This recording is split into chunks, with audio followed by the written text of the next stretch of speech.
Yemen का बादशाह न्याय पसंद था और अपनी प्रजा से बहुत प्यार करता था। वो हमेशा उनकी भलाई और तरक्की का ध्यान रखता था। उसकी सबसे बड़ी इच्छा यह थी कि उसके देश से गरीबी दूर हो जाए और हर आदमी खुशहाल दिखे। इसलिए वो हर दिन दरबार में बेरोजगार लोगों को बुलाकर उनकी मदद करता और उन्हें काम देता था। यमन के बादशाह की मोहब्बत और दया का व्यवहार देखकर लोग उसे खुदा दोस्त के नाम से पुकारने लगे थे। एक दिन वो दरबार में बैठा था कि बेरोजगारों की कतार में एक फकीर आकर खड़ा हो गया। जब बादशाह सबकी मदद कर चुका तो उसने फकीर से कहा, तुम क्या चाहते हो, नौकरी या कारोबार के लिए पैसा? फकीर ने जवाब दिया, ए बादशाह, भगवान आपको तरक्की दे और आपकी उम्र लंबी करे। मैंने हमेशा भीख मांगकर गुजारा किया है। अब मुझसे नौकरी नहीं हो पाएगी, कारोबार भी नहीं हो सकेगा, इसलिए पैसा भी नहीं चाहिए। यमन का बादशाह बोला, फिर यहां आने का मकसद क्या है, बताओ। फकीर कहने लगा, ए दयालु और गरीबों पर मेहरबान बादशाह, अगर तुम मुझे 3 दिन के लिए बादशाहत दे दो तो फिर मेरा कोई सवाल नहीं होगा। यमन के बादशाह ने मुस्कुराते हुए कहा, अगर तुम खुद को इस लायक समझते हो तो आओ और मेरे सिंहासन पर बैठ जाओ। फकीर बोला, भगवान तुम्हारा भला करे, तुमने मेरी सुनी है, भगवान तुम्हारी सुनेगा।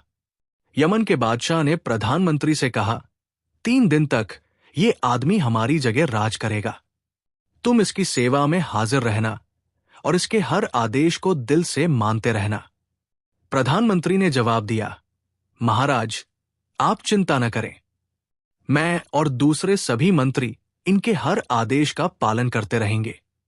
फिर यमन के बादशाह ने फकीर को अपनी जगह सिंहासन पर बिठा दिया और ताज उसके सिर पर रखकर उसे सलाम किया। फिर वो वहां से चला गया। फकीर बादशाह ने प्रधानमंत्री की तरफ देखकर अपनी मूंछों को ताव दिया और अपनी लंबी दाढ़ी पर हाथ फेरा। फिर उसे आदेश दिया, ए प्रधानमंत्री, हमारे लिए तुरंत नए और राजाओं जैसे कपड़े सिलवाकर हमारी सेवा में लाओ। प्रधानमंत्री ने कहा, बहुत अच्छा, बादशाह सलामत, मैं अभी दर्जी को संदेश पहुंचा देता हूं। ये कहकर वो दरवाजे की तरफ कदम बढ़ाने लगा, लेकिन अभी 2-4 कदम ही चला था कि फकीर बादशाह ने आवाज दी, ए प्रधानमंत्री, हम बहुत भूखे हैं, पहले खाना तैयार करने के लिए कह दो। प्रधानमंत्री ने जवाब दिया, बादशाह सलामत, खाना तैयार है, लेकिन नियम के मुताबिक दरबार खत्म होने से पहले खाना दस्तरखान पर नहीं रखा जाएगा। फकीर बादशाह ने माथे पर बल चढ़ाते हुए कहा, दरबार को खत्म करने के लिए क्या हाथी घोड़ों की जरूरत है? बस कह दो कि अब सब लोग अपने अपने घर जाकर आराम करें। दरबारी ये सुनकर उठ खड़े हुए और आपस में कहने लगे, अजीब आदमी है, न बात करने की तमीज न कोई तरीका है, बैठ गया बादशाह बनकर। दरबारी चले गए और प्रधानमंत्री फकीर बादशाह को अपने साथ खाने के कमरे में ले गया। यहां दस्तरखान पर तरह तरह के खाने सलीके से रखे हुए थे। फकीर उन्हें देखकर बेचैन हो गया। जल्दी से अपना कंबल उतारकर एक तरफ फेंका और बहुत तेजी से बैठ गया। प्रधानमंत्री ने कहा, हुजूर, हाथ तो धो लीजिए। फकीर ने तिरछी नजरों से देखते हुए कहा, अजीब बदतमीज हो कि तुम्हें यह भी मालूम नहीं कि बादशाह लोग हाथ नहीं धोया करते, उनके हाथ पाक साफ होते हैं। प्रधानमंत्री बोला, माफी चाहता हूं, आप बिस्मिल्लाह कीजिए। वो एक एक चीज को घूर घूर कर देख रहा था और हर प्लेट में से एक एक निवाला ले रहा था। उधर प्रधानमंत्री दिल ही दिल में कह रहा था कि कमबख्त ने कभी ख्वाब में भी ऐसे खाने न देखे होंगे। आज ये चीजें देखकर कैसा बेचैन हो रहा है, चाहता है कि सब चीजें उड़कर गले से उतर जाए। उसने खूब पेट भरकर खाया, लेकिन फिर भी खाना बच रहा। उसे देखकर प्रधानमंत्री से बोला, ए वजीर, इस खाने को किसी जगह छुपा कर रख दे, हम शाम को खाएंगे, मगर होशियार रहना, रखते हुए कोई देख न ले। प्रधानमंत्री ने कहा, बादशाह सलामत, शाम की चिंता न कीजिए, आपको खाना ताजा मिलेगा। फकीर बादशाह बोला, कैसा बेवकूफ है, अबे, अगर शाम का खाना हमें पसंद न आया तो क्या करेंगे? ये चीजें रखी हुई होंगी तो उसे छोड़कर इसे खा तो लेंगे। प्रधानमंत्री ने कहा, आप इस वक्त फकीर नहीं, बादशाह हैं। आपके लिए तो स्वादिष्ट खाने ही तैयार किए जाएंगे, इसलिए इस खाने का ख्याल छोड़ दीजिए। फकीर बादशाह ने अपनी कमीज से हाथ पोंछते हुए एक जोरदार डकार ली और कहा, चल ठीक है, अब इसे उठवा। उसी वक्त नौकरों ने तमाम प्लेटें उठा ली और वहां से चलने लगे। फकीर ने एक और डकार ली, फिर आवाज दी, अबे शाही टुकड़ों की प्लेट इधर ला। 2 डकार आते ही पेट में थोड़ी सी जगह हुई है। शक्ल क्या देख रहा है? अबे इधर ला। गधा कहीं का यूं लिए जा रहा है जैसे इसके बाप का माल है। नौकर ने वो प्लेट सामने रख दी और वो जल्दी जल्दी चट कर गया।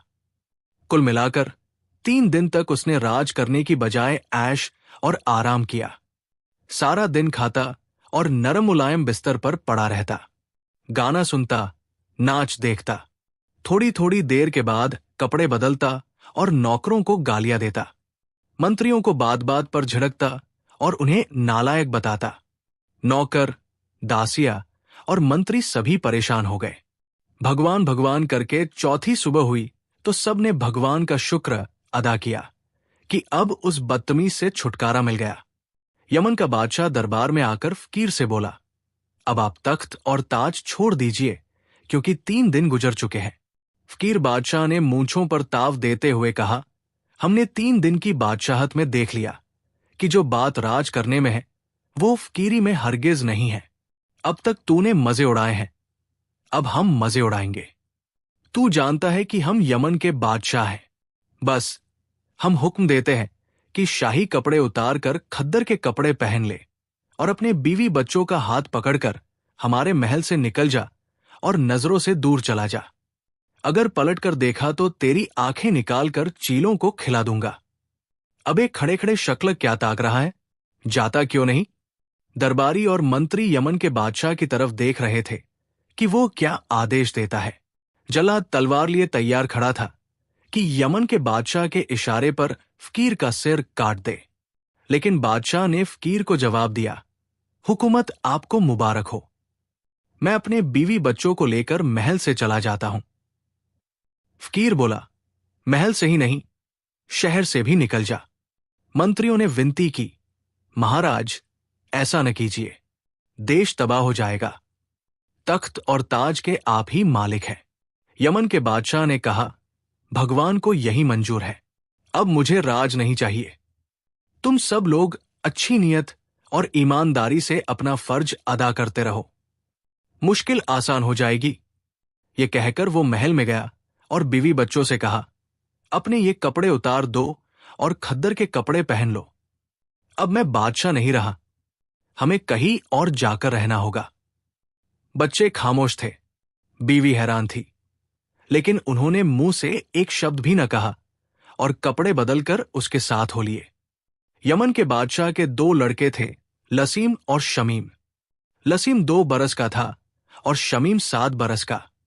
वो दोनों के हाथ पकड़े हुए और अपनी रानी आलम आरा के साथ महल से निकला और जंगल की तरफ चल दिया। बच्चे चलते चलते थक जाते तो उन्हें कंधों पर बिठा लेता। आलम आरा थक जाती तो किसी पेड़ के नीचे सांस लेने के लिए बैठ जाती।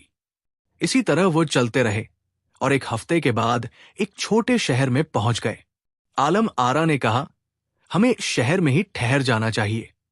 किसी सराय में एक कोठरी किराए पर ले लीजिए ताकि सिर छिपाने को मिल जाए। फिर आप मेहनत मजदूरी करके 4 पैसे कमाइए। बादशाह को यह सलाह पसंद आई और उसने सराय में एक कोठरी किराए पर ले ली। दूसरे दिन उसी शहर के बाहर एक सौदागर के काफिले ने पड़ाव डाला और सौदागर अपने रहने के लिए जगह तलाश करने शहर में आया।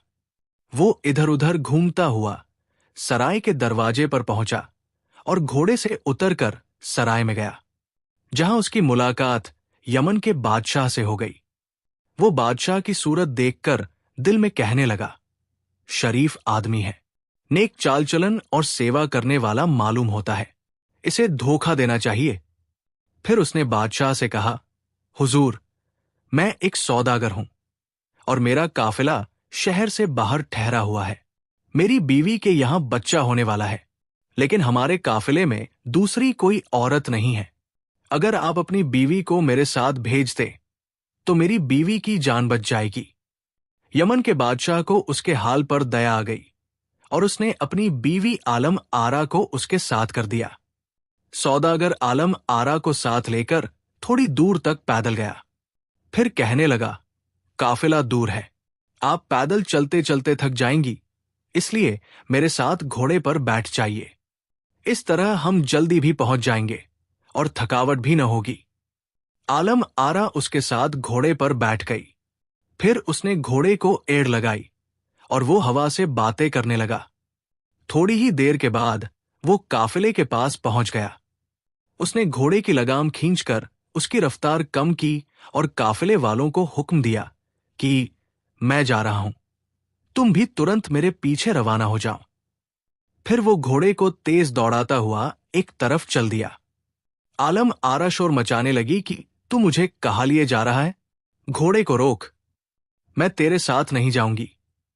लेकिन उसने एक न सुनी और घोड़े को दौड़ाता हुआ दूर निकल गया।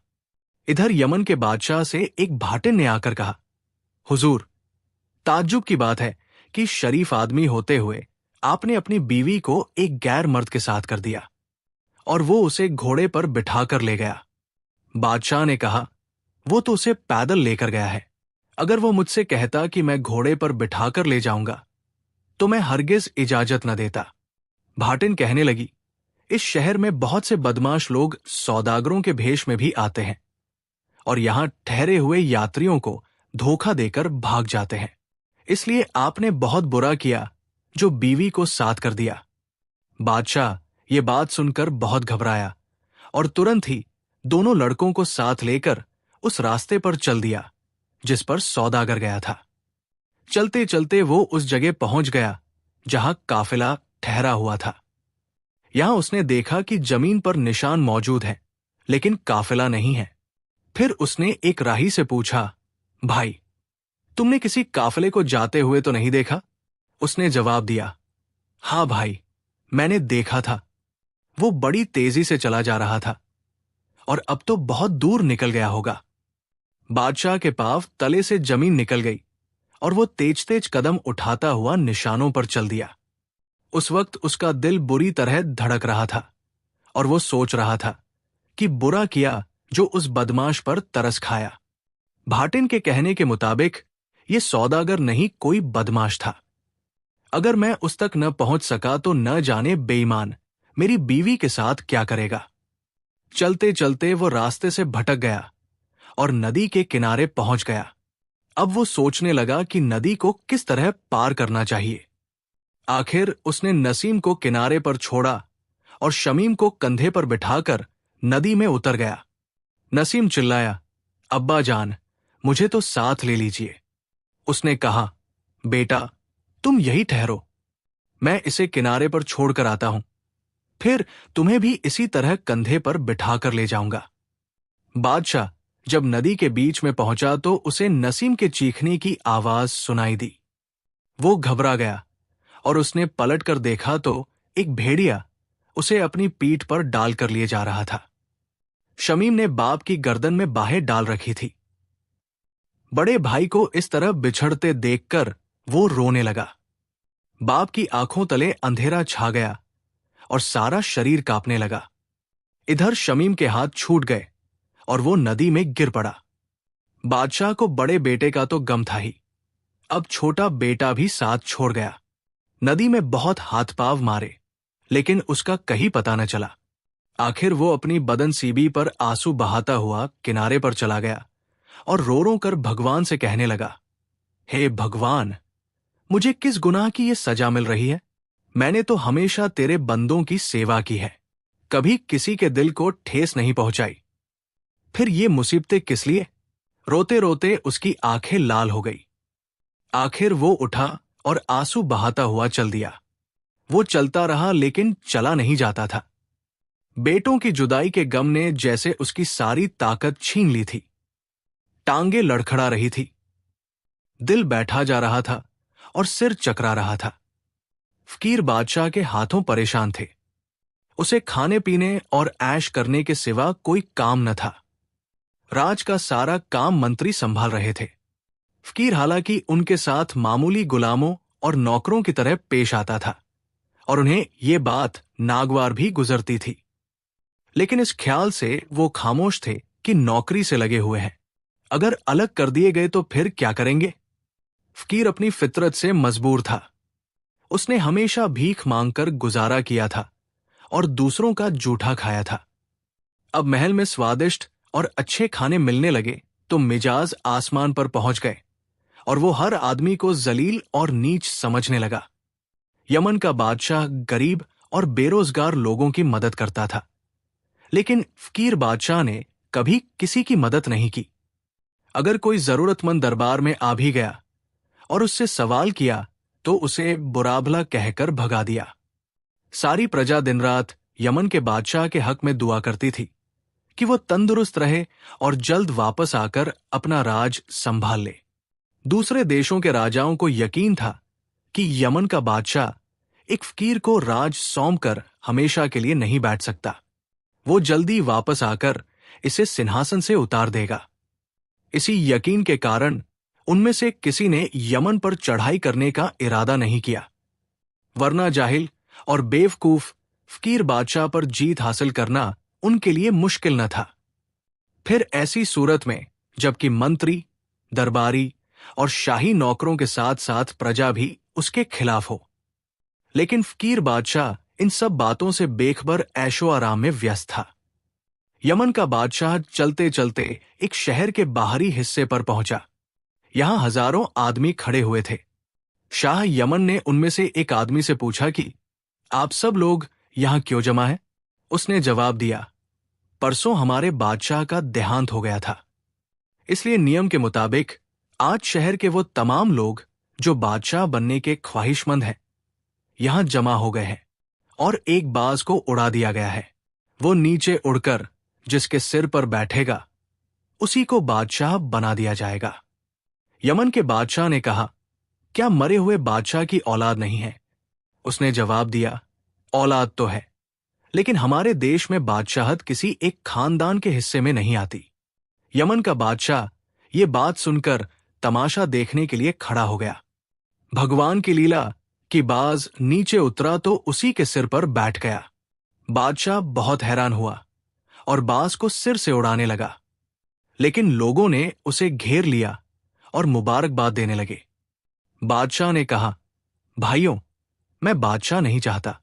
लोगों ने एक साथ होकर कहा, अब तो बादशाह बनना पड़ेगा, ये भगवान का हुक्म है। फिर वो सब उसे पकड़ कर ले गए और शहर में जाकर उसके गले में फूलों के हार पहना दिए।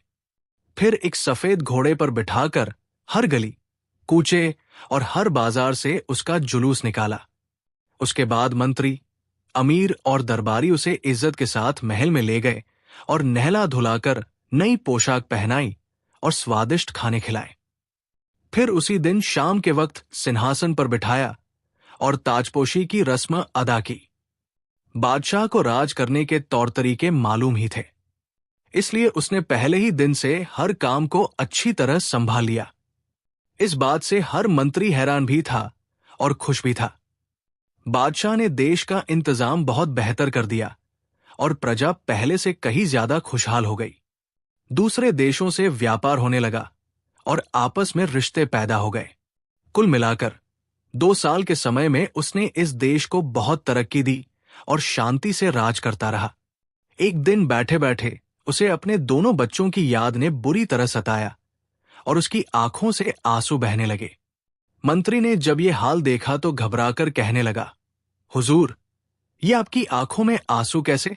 उसने ठंडी सांस लेकर कहा, मैं सोच रहा था कि अगर मेरी औलाद होती तो आज मैं कितना खुश होता। मंत्री ने कहा, अब शादी कर लीजिए, भगवान औलाद भी दे देगा। बादशाह ने फिर एक ठंडी सांस ली और कहा, नहीं, मैं शादी नहीं करूंगा, बल्कि मैं चाहता हूं कि तुम ऐलान कर दो कि हम 2 लड़कों को हासिल करना चाहते हैं। जो लोग देना चाहें हमें देकर मुंह मांगा इनाम हासिल करें। मंत्री ने दूसरे ही दिन ऐलान कर दिया। उसके 3-4 दिन के बाद बहुत से लोग लड़कों को लेकर हाजिर हो गए। बादशाह ने उनमें से एक एक लड़के को बुलाकर उससे थोड़ी थोड़ी देर बातचीत की और अपने अनुभव से 2 लड़कों को शरीफ, समझदार और होशियार देखकर अपने पास बिठा लिया। उन्हें 2 अलग अलग आदमी लेकर आए थे। बादशाह ने उन दोनों को 5,000 सोने के सिक्के देकर विदा कर दिया और लड़कों को नई पोशाकें पहनवाकर उनसे कहा, हम तुम दोनों को अपनी औलाद की तरह समझते हैं और हमेशा तुम्हारी भलाई का ख्याल रखेंगे। तुम भी हमको अपने बाप की तरह समझना और अच्छी नीयत से रहना। दोनों लड़कों ने वादा किया और महल में शहजादों की तरह रहने लगे। 1 हफ्ते के बाद बादशाह ने उनकी शिक्षा और ट्रेनिंग के लिए गुरु भी नियुक्त कर दिए ताकि वो हर कला को सीखकर किसी लायक हो जाए।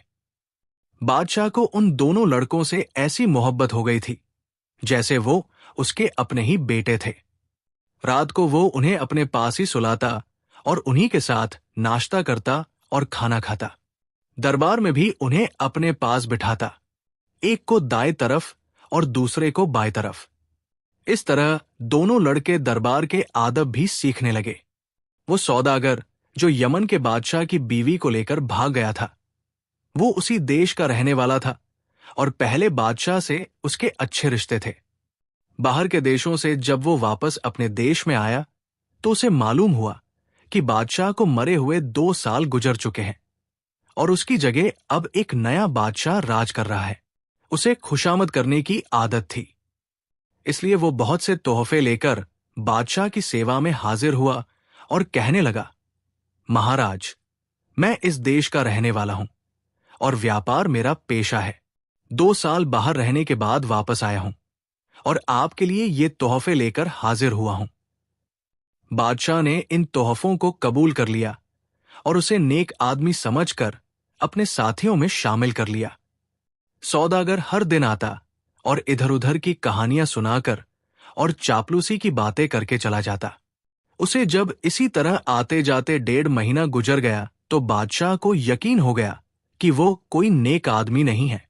फिर उसने एक रात दोनों लड़कों से कहा कि कल रात जब ये सौदागर महल से निकले तो तुम दोनों इसके पीछे पीछे जाना और ये देखना कि ये कहाँ रहता है और उसके पास कैसे कैसे लोग आते हैं। कुल मिलाकर दूसरी रात को दोनों लड़के उसके पीछे चल दिए। वो रास्ते में कहीं नहीं रुका और सीधा अपनी हवेली में चला गया।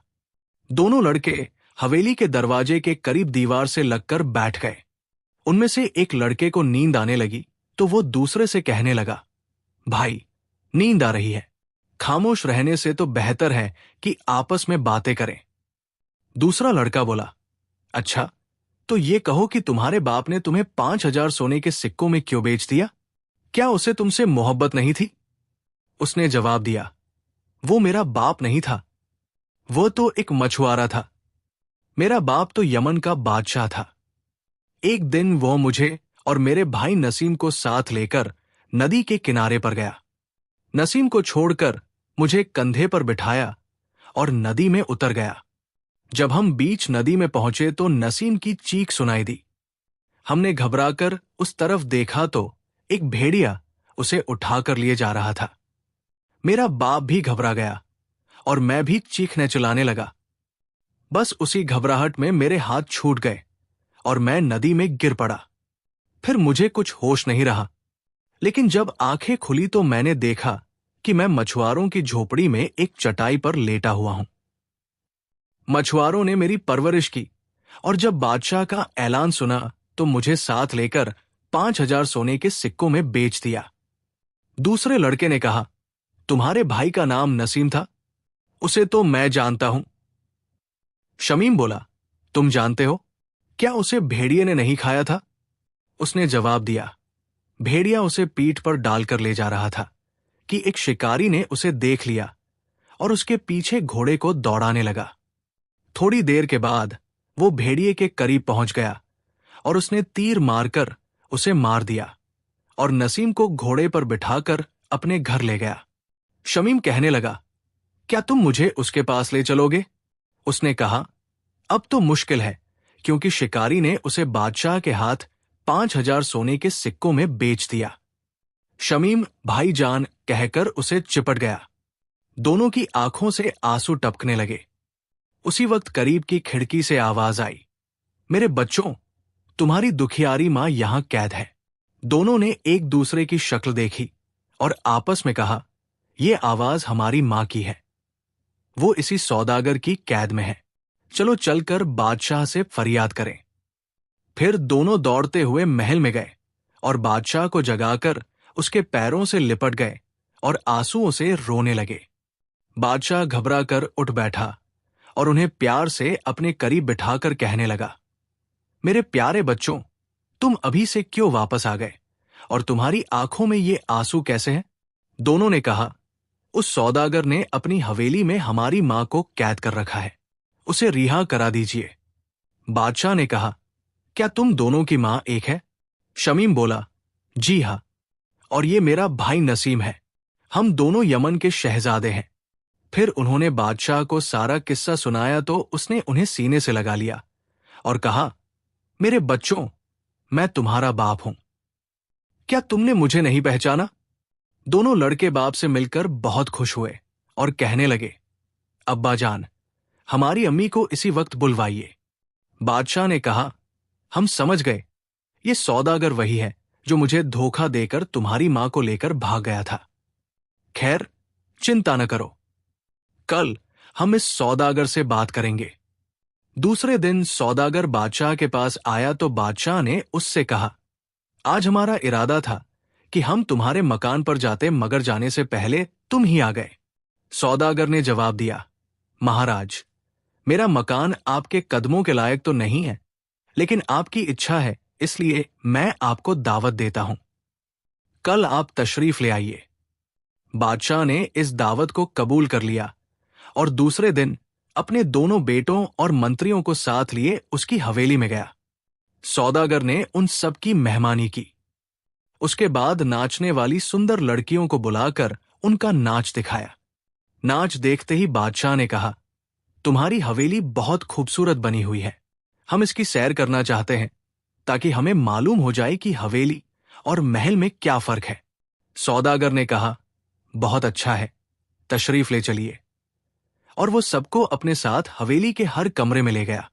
सिर्फ एक कमरा बाकी रह गया था कि वो उन्हें बाग की तरफ ले जाने लगा। बादशाह ने कहा, इस कमरे को क्यों छोड़ दिया? सौदागर ने कहा, इस कमरे में कोई खास चीज नहीं है, अगर आप देखना ही चाहते हैं तो चलिए। फिर वो उन सबको उस कमरे में ले गया। यहां एक मूरत खड़ा हुआ था और उस पर पर्दा पड़ा हुआ था। बादशाह ने कहा, इस पर्दे को उठाओ। सौदागर ने पर्दा उठा दिया तो बादशाह ने गौर से उसे देखा। वो पहचान गया कि ये उसकी रानी की मूरत है। उसने सौदागर से कहा, हमें ये मूरत बहुत पसंद आया है, इसलिए इसे हमारे महल में पहुंचा दो। सौदागर ये बात सुनकर घबरा गया और कहने लगा, महाराज, आप इस मूरत का क्या करेंगे? इसे अगर आप मुझे बख्श दें तो मेरे हाल पर मेहरबानी होगी। बादशाह ने कहा, हरगिज नहीं, ये मूरत इसी वक्त तुम्हारे साथ जाएगा। सौदागर बोला, महाराज, मुझ पर यह जुल्म न कीजिए। बादशाह ने मंत्रियों से कहा, इसे बहुत हिफाजत के साथ उठवा कर ले चलो, राह में इसे नुकसान नहीं पहुंचना चाहिए।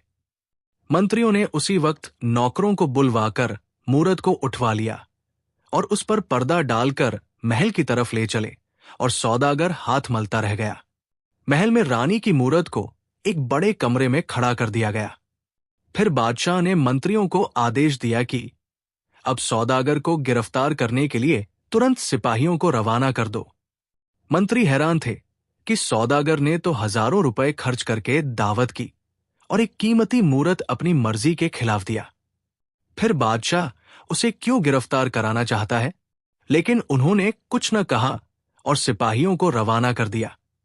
बादशाह ने मंत्रियों के जाने के बाद मूरत को और भी गौर से देखा। उसकी सूरत और कद सब कुछ रानी जैसा ही था। फिर उसने नसीम और शमीम से पूछा, तुमने रात को ये मूरत देखा था या अपनी मां को देखा था? उन्होंने जवाब दिया, हमने अपनी अम्मी जान की आवाज सुनी थी। वो कह रही थी, प्यारे बच्चों, तुम्हारी दुखियारी मां यहां कैद है। बादशाह ने कहा, यह सौदागर बहुत मक्कार और बदमाश है। उसी वक्त सिपाही सौदागर को गिरफ्तार करके ले आए और वो बादशाह के पैरों में गिर पड़ा। महाराज, इस गरीब से क्या गलती हुई है? बादशाह ने कहा, यह जिस औरत की मूरत है उसे हमारे सामने पेश करो। सौदागर बोला, महाराज, मुझे मालूम नहीं कि यह किसकी मूरत है। मुझे तो ये एक मूर्तिकार दे गया था। बादशाह ने प्रधानमंत्री से कहा, इस मक्कार आदमी को कैदखाने में डाल दो और कल सुबह सूरज निकलते ही कत्ल करा दो। इस आदेश को सुनकर सौदागर रोने लगा। दया, महाराज, दया। बादशाह ने कहा, तुम दया के लायक नहीं हो, तुम्हें कत्ल करना ही बेहतर है। फिर उसने सिपाहियों को इशारा किया कि उसे यहां से ले जाओ। सिपाही उसे खींच कर ले गए और जाकर कैदखाने में बंद कर दिया। सौदागर रोता और चीखता चिल्लाता रहा, लेकिन किसी ने उसकी न सुनी। सुबह सूरज निकलने से पहले सिपाही उसे कैदखाने से निकालकर कत्ल के मैदान में ले गए, जहां मैदान के बीच में एक चबूतरा सा बना हुआ था और उस पर 2 पत्थर एक बित्ते के फासले से रखे हुए थे। जल्लाद ने उसका सिर इस तरह झुका दिया कि उसकी गर्दन दोनों पत्थरों के बीच में थी। फिर वो तलवार उठाकर आदेश का इंतजार करने लगा।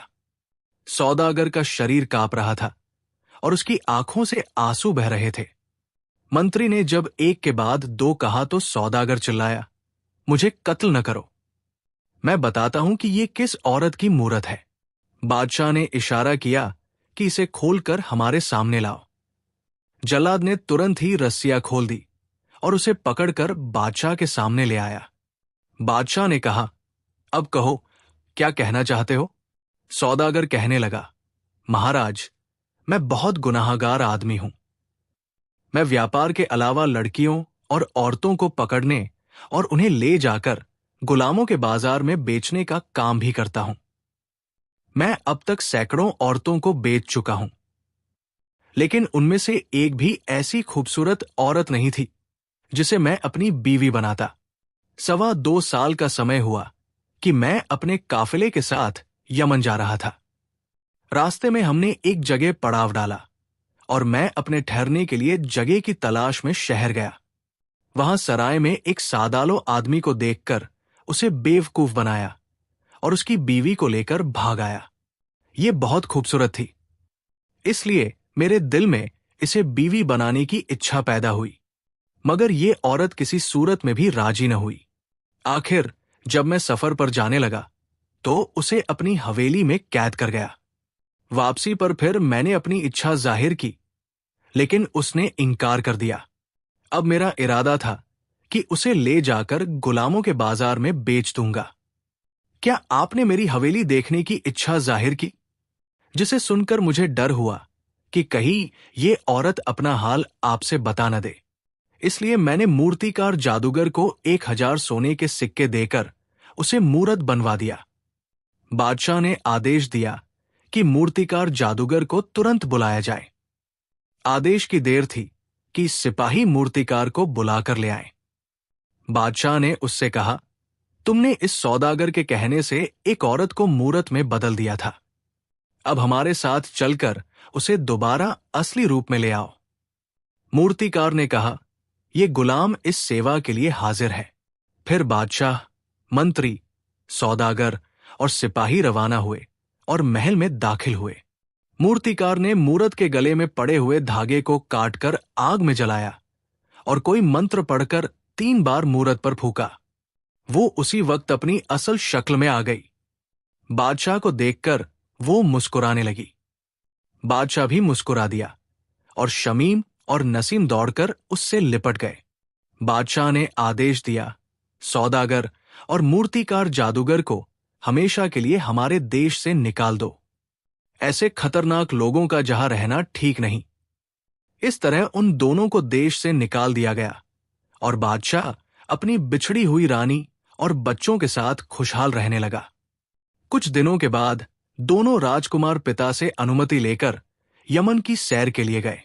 मां के दोनों मंत्रियों के घरों पर जाकर उनसे भी मिले और बादशाह का हाल बताया, जिसे सुनकर वे सब बहुत खुश हुए और उन्होंने राजकुमारों को मेहमान ठहरा लिया और आपस में बातचीत करके फकीर बादशाह को खाने में जहर देकर मार दिया। राजकुमारों को फकीर की मौत से दिल से खुशी मिली और उन्होंने प्रधानमंत्री से कहा, अब यहां का बादशाह कौन होगा?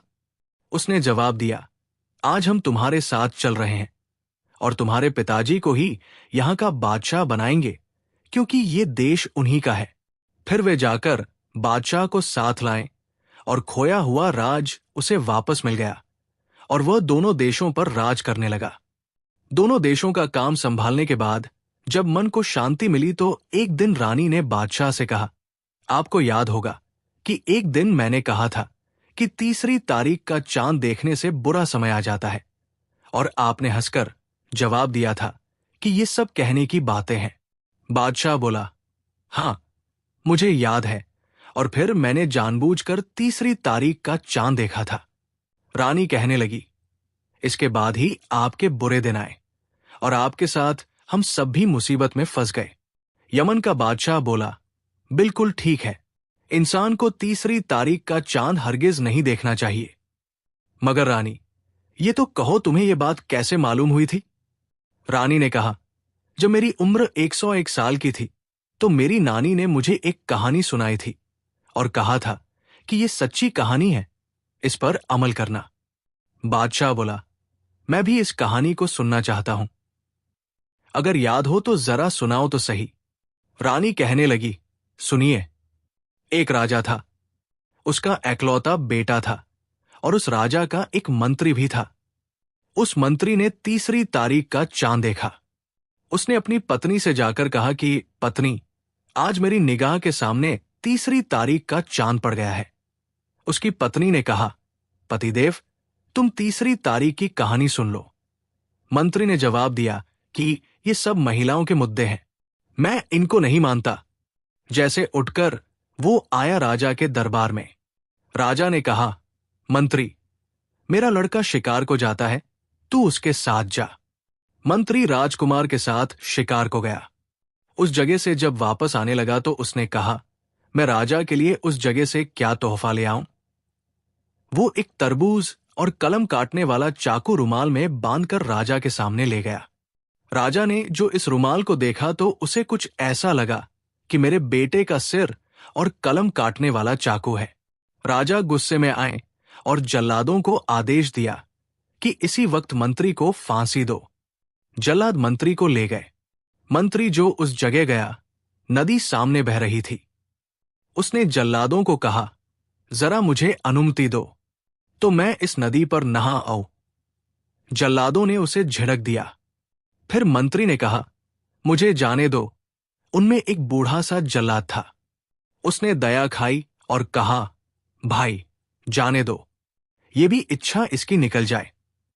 मंत्री जो नदी पर नहाने को गया तो क्या देखता है कि एक 40 टोटियों वाली बोतल रखी है और उसके पास 100 बरस की बुढ़िया बैठी है, और चांद उसमें मुंह के रास्ते घुसता है तो पीछे के रास्ते निकलता है, और मुंह के रास्ते घुसता है तो पीछे के रास्ते निकलता है।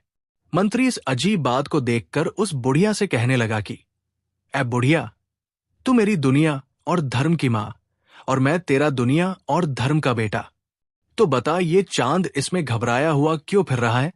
बुढ़िया ने जवाब दिया कि, ऐ बेटा, किसी कमबख्त ने 3 का चांद देखा है। इस चांद पर तो ये संकट है, भगवान जाने उस देखने वाले पर क्या संकट आया होगा। मंत्री ने जवाब दिया कि, अम्मा, मैंने ही देखा है 3 तारीख का चांद।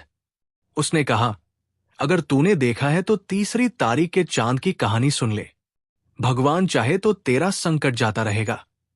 तब बुढ़िया ने कहानी यूं शुरू की। किसी शहर का था एक राजा। वो गया शिकार पर। राजा क्या देखता है कि एक जंगल में बहुत खूबसूरत नागिन है और एक खराब दिखने वाला नेवला है। उसके साथ वो खेल रही है। राजा को गुस्सा आया। उसने जो खींचकर तलवार मारी तो नेवला तो मर गया और नागिन की पूंछ कट गई। वो जो नागिन थी वो अपने घर में जाकर मुंह फुलाकर पड़ गई। राजा जो अपने घर आया वो गुस्से में था और भूख हड़ताल लेकर पड़ गया। इतने में आया नाग। नाग ने जो देखा मेरी नागिन लेटी है। उसने नागिन से पूछा, ए नागिन, तुझको क्या हुआ जो तू इस तरह लेटी? नागिन ने जवाब दिया कि ए नाग, फलाने फलाने शहर का राजा आया था शिकार खेलने और मैं जंगल में उस चाटती फिर रही थी। उसने बिना गलती के मेरी पूंछ काट डाली है। जब तक तू उसको जाकर डस न आएगा तब तक न दाना खाऊंगी न पानी पीऊंगी। उसने कहा, ए नागिन, तू उठ, दाना खा, पानी पी। ये क्या बड़ी बात है? देख, मैं अभी जाकर राजा को डसाता हूं। नाग गया राजा के यहां और एक छोटा सांप बनकर राजा की जूते में हो बैठा। इतने में रानी आई और रानी ने आकर पूछा कि ए राजा, तू क्यों लेटा है? उसने कहा, रानी, तू मेरे पास से हट जा। औरतों की जाति बेवफा होती है। रानी ने फिर पूछा कि ए राजा, मैंने तुझसे क्या बेवफाई की जो तू मुझसे ऐसा गुस्से हो गया? जब बार बार रानी ने पूछा तो राजा ने जवाब दिया कि ए रानी, मैं गया था शिकार के लिए उस जंगल में। एक बहुत खूबसूरत नागिन थी और वो एक खराब दिखने वाले नेवले से खेल रही थी। मैंने सोचा कि जैसी खूबसूरत ये नागिन है ऐसा ही खूबसूरत उसका नाग होगा। मगर औरत जो बेअक्ल होती है, इस वास्ते ये इस बदशक्ल नेवले के साथ खेल रही है। मुझे जो गुस्सा आया, मैंने तलवार मारी। नेवला तो जान से मर गया और उसकी पूंछ कट गई, मगर मुझे ये अफसोस रहा कि वो जान से न मरी। इसलिए मैं जानता हूं कि औरतों की जाति बेवफा होती है। रानी ने कहा कि ए राजा, तेरी अक्ल किधर है? तू आदमी और जानवरों को एक बताता है। तू उठ, दाना खा, पानी पी। इतने में वो सांप जो था वो उसकी जूते से निकल आया और राजा से कहने लगा कि ए राजा, वो नागिन मेरी थी। खूब किया जो तूने उसकी पूंछ काट ली। अगर तू उसको जान से मार डालता तो खूब था, और अभी जाकर मैं उसको अपने घर से बाहर निकाल देता हूं। मगर तू मुझसे मांग। क्या मांगता है? उसने कहा कि मुझे तो भगवान ने राज भी दे रखा है, धन भी दे रखा है, मैं तुझसे क्या मांगू? मगर जानवरों की बोलियां मुझे सिखा दे। नाग ने उसको सारे जानवरों की बोलियां सिखा दी। नाग अपने घर चला गया। राजा और रानी दोनों बैठे हुए बातें कर रहे थे कि इतने में एक छिपकली और छिपकला दीवार पर आ बैठे। छिपकली ने छिपकले से कहा, ए छिपकले, रानी की जो इत्र की शीशी रखी है, अगर उसमें तू अपनी पूंछ डुबोकर मुझे लाकर सुंघाए तब तो मैं जीऊंगी, नहीं तो अभी मर जाऊंगी। छिपकले ने जवाब दिया कि ए छिपकली, तू पागल है। राजा और रानी बैठे दोनों बातें कर रहे हैं। अभी जो मैं जाकर पूंछ डुबाऊंगा तो राजा मुझे मार देगा, मैं मर जाऊंगा। तेरा क्या जाएगा? मैं अपनी जान से जाऊंगा।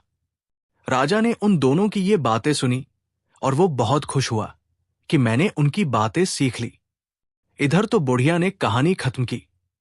उधर राजा के तेज दौड़ने वाले दूत भागे चले आते हैं कि भाई, बदनाम के मंत्री को फांसी न देना, वरना मैं बच्चों और पत्नी को खून में नहला दूंगा।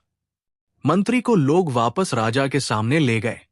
राजा ने कहा, ए मंत्री, तू तो मेरे लिए तोहफा लाया था। मैं समझा तू मेरे लड़के का सिर और कलम काटने वाला चाकू लाया है। मंत्री ने जवाब दिया कि हुजूर, आपका इसमें कुछ कसूर नहीं, ये मेरे कर्मों का बुरा समय था। मैंने तीसरी का चांद देखा था, ये उसकी गड़बड़ी थी। यमन का बादशाह रानी की जुबानी ये कहानी सुनकर कहने लगा, धोखे खाने के बाद मुझे यकीन हो गया है कि तीसरी का चांद नहीं देखना चाहिए। रानी बोली, और ये बात भी याद रखिए कि जो आदमी जिस काम के लायक हो उसे वही काम देना चाहिए। फकीर राज करने के लायक नहीं था, लेकिन आपने उसे सिंहासन पर बिठा दिया, जिसका नतीजा ये निकला कि सब परेशान हो गए।